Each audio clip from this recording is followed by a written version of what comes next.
What if I told you the most effective way to score a goal was to run away from it? If we look at this tactical map, you can see the typical setup. The striker, shown here as the highest offensive player, usually stands right up against the main defender, known as the center back. Because they stand shoulder to shoulder, the defender aims exactly where their target is at all times. They lock onto the striker, and the situation is completely predictable. But in modern soccer, if the defense can predict what you're going to do, your attack will eventually stall. Coaches needed a way to break this fixed system to make difficult choices. That brings us to the false nine. They start in that normal, high position, but deliberately detach and drop backward into the midfield. At first glance, it looks like a mistake. The player supposed to score is actively moving away from the goal, but they are not abandoning the attack. By giving up their own scoring position, they are actively pulling the defense out of shape to create opportunities for everyone else. Put yourself in the shoes of that center back for a moment. Your main assignment just wandered off toward the middle of the field.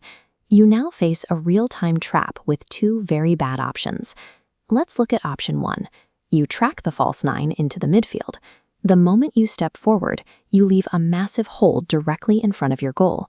Wingers immediately sprint into that empty space for an easy chance to score. Let's try option 2. You anchor yourself near the penalty box and let the striker drop. But now the false nine is completely unguarded in the midfield. With no pressure, they have time to turn, read the field, and deliver a perfectly placed pass. Whether the defender steps up or stays back, they create an opening.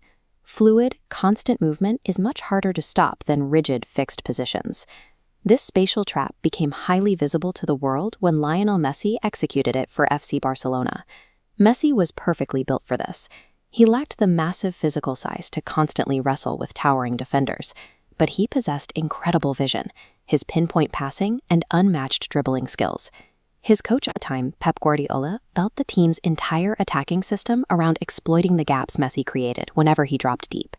By matching this unusual tactical setup with a uniquely skilled player, they built one of the most effective scoring attacks in modern soccer. If this movement guarantees open space, you might wonder why every single team doesn't use a false nine.